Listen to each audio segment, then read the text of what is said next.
கோவையில் வாழும் பெண்களுக்கான தொழில் பயிற்சி மற்றும் பொருளாதார மேம்பாடு என்ற பார்வையோடு பயணிக்க ஆரம்பித்த பின் அது சம்பந்தமான பல தகவல்கள் நமக்கு வந்து கொண்டே இருந்தது.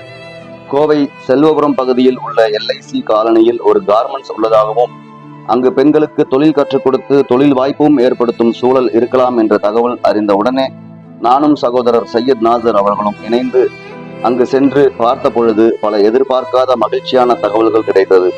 முதலாவதாக, இந்த ஆடை உற்பத்தி தொழிற்சாலையை இயக்கி நிர்வகித்து வரும் நிறுவனர் யார் என்று பார்த்த பொழுது ஃபேஷன் டிசைனிங் படித்த மரியாதைக்குரிய சகோதரி நிஷா ஹபீப் என்பவர் ஆவார்.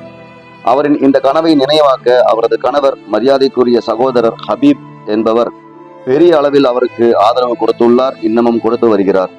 இந்நிலையில் அவர்களை சந்தித்து தொழில் பயிற்சி மற்றும் பெண்கள் மேம்பாடு சம்பந்தமாக ஆலோசித்த போது பல திருப்தி அளிக்கும் ஆலோசனைகளையும் வழங்கியுள்ளார்கள்.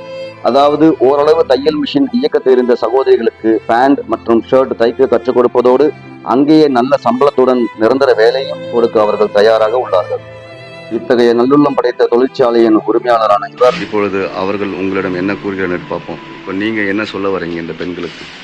ஒரு 2 வார்த்தை. இதுக்கு இன்ட்ரெஸ்டா இருக்கிறவங்க, இந்த வேலைக்கு செய்யற இன்ட்ரெஸ்டா இருக்கிறவங்க இங்க வந்தாலும் நமக்கு பழகி கொடுக்கலாம். பழகி கொடுத்துடலாம். அதாவது டெய்லரிங் தெரிஞ்சா போதும் அளவுக்கு நீங்க பேண்ட் ஷர்ட்லாம் பேசிக் நாலேஜ் இருந்தா பேண்ட் ஷர்ட்லாம் எப்படி தைக்கலாம் அப்படிங்கறத அழகா கற்றுக் கொடுத்துடுறீங்க. அவங்க நல்லபடியா கத்துக்கிட்டாங்கன்னா அவங்களுக்கு வெளியிலயும் ஆர்டர் நீங்க கொடுக்கறதுக்கு வாய்ப்பு இருக்கு. அவங்களுக்கு வேலைகளை வந்து வெளியே கொடுத்து செஞ்சு வாங்கிடுவீங்க. அப்போ அவங்க வீட்டிலே இருந்து கூட அவங்க செய்ய முடியும் அப்படிங்கிறது உங்களுடைய கருத்து. நிச்சயமா உங்களுடைய இந்த முயற்சி வெற்றி அடையணும். அதுக்காக நாங்களும் ஒத்துழைப்பு கொடுப்போம் இன்ஷா அல்லாஹ். மேலும் சுத்தமாக தையல் தெரியாத பெண்களுக்கு வாரத்தில் ஒரு முறை ஞாயிற்றுக்கிழமை காலை 10 மணி முதல் 12 மணி வரை தையல் கற்றுக் கொடுக்கவும் தயாராக உள்ளார்கள். இப்படி சமூகத்தில் உள்ள ஏழை எளிய பெண்களுக்கு வாழ்வாதாரம் கொடுப்பதற்கும் மேம்படுத்துவதற்கும் இவர்கள் தயாராக உள்ளார்கள். நாம் ஏன் தயங்க வேண்டும்? சகோதர சகோதரிகளை வாருங்கள், முயற்சிப்போம், முன்னோக்கி செல்வோம்.